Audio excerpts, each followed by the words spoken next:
Hey everyone, thanks again for choosing to watch another one of the videos. Today's will be the installation of an oil catch can in my 2019 Kia Forte. Should be pretty similar for most Hyundai, Kia, Genesis products. Please do consider subscribing and liking the video if you find this helpful, so I can keep pumping out the videos as I think of more video ideas. I did buy this catch can from my good friends at the K5 Optima store. Lots of good stuff there, so please make sure to check it out. Also really good customer service. So you do click on the All Products tab and Kia Forte products, or Forte products I think it was called, and that'll get you to more of a curated list for the Forte itself. So just scroll a little bit down, you'll see the link that I hit there. There's a few options you have to select or make your life easier, I guess. First is putting in your car model, year, and if you have a specific trim. This will help the guys at the K5 Optima store to know if you're wasting your time buying this thing or if there's going to be compatibility issues.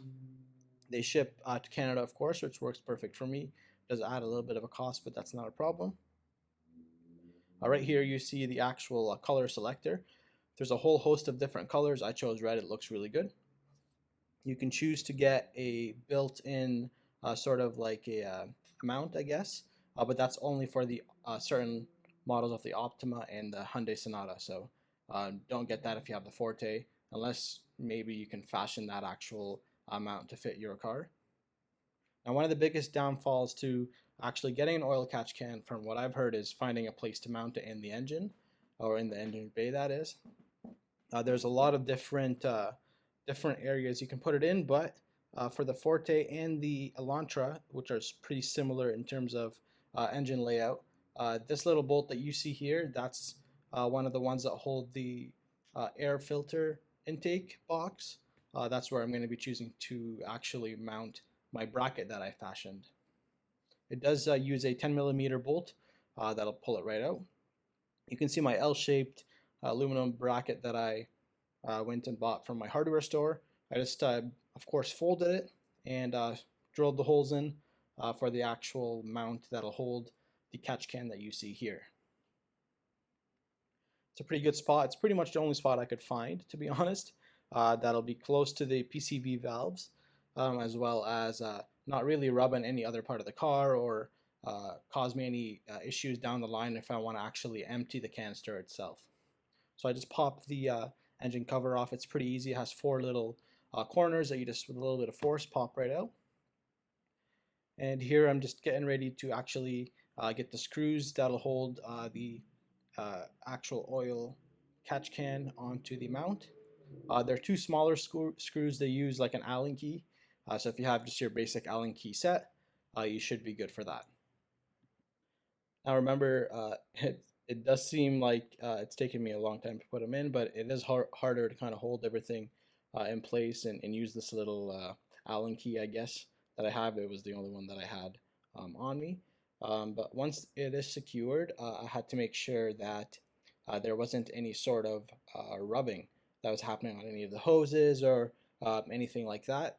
The only touch point that I saw was on the little battery cover, I guess, or insulation cover. I guess maybe it's called that. But that should be no problem, as the battery's held on pretty tight. It's not moving anywhere, unlike maybe some of the hoses that come off the engine itself. As you accelerate or actually start up the engine, there's going to be some vibration there. And here I'm just making sure it was tightened, of course. I don't want much movement. This is the little dipstick that actually is attached to the top of the catch canister. It's going to be super nice to see if anything actually builds up in there. So these are the little, I guess, not nozzles, or I'm not sure what to call them, but they go into the actual oil catch can and then they attach to the hose. The hose that you saw there was one that was provided with the kit. Later on, I learned that's not going to be one that I could use with this engine. It's actually too wide of a diameter of a hose. It doesn't fit any of the little plastic pieces that you saw that will actually go into the engine.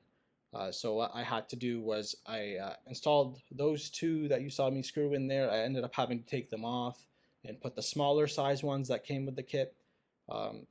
and it worked just fine. So I undid the that hose there that you see from the top of the PCV valve that I'm about to point to in just a moment. And I did attach it to the outlet, just because the bottom portion that's attached to the engine, there was no way that I saw that I could take it off easily, so I decided to keep that part in and detach it from the top. The little clamp that you see there, just a piece of pliers will open it super easy.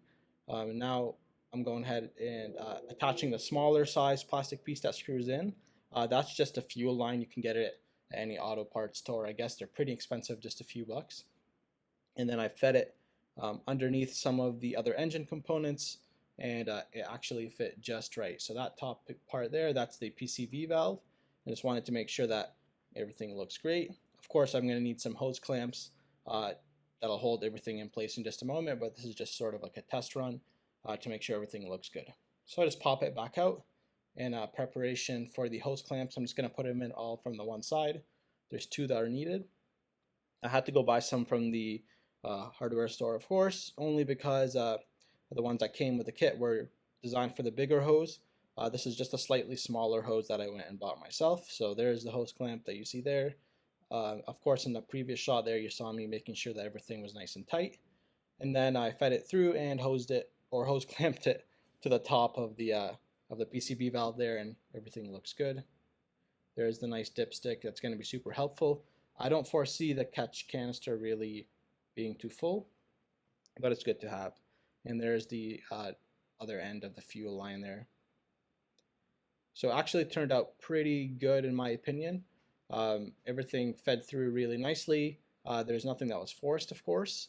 So here's an engine start test. I just wanted to make sure I saw no engine lights or anything on the dashboard when I started it. Of course, everything looked great. And then here I'm just doing like a visual test to see if there's anything visible coming out of any of the connection points. And of course, I just wanted to make sure to feel if it was truly a sealed system, if there was any air that I could feel leaking through of any of the hose clamp areas, or the PCB valve itself, or the intake manifold area either. Everything looks good. Of course, there wasn't much vibration at all. I was very happy with how well the L bracket that I fashioned held up. Of course, I used an aluminum one to minimize any sort of rust issues. So the finishing touch was to just throw the engine cover on. Of course, it pops on pretty easily. Just make sure to line up the little holes at the bottom and give it a little bit of a push, and pops on just right. This is just the final finished product look here. Everything looks great. The hood closes just fine, and I think it's going to look great. There is a cold air intake coming soon, so stay tuned for that video. And I would appreciate if you subscribed. Helps the channel grow, and maybe check out one of the other videos. Thank you so much for sticking all the way to the end. I really do appreciate it. Thanks again.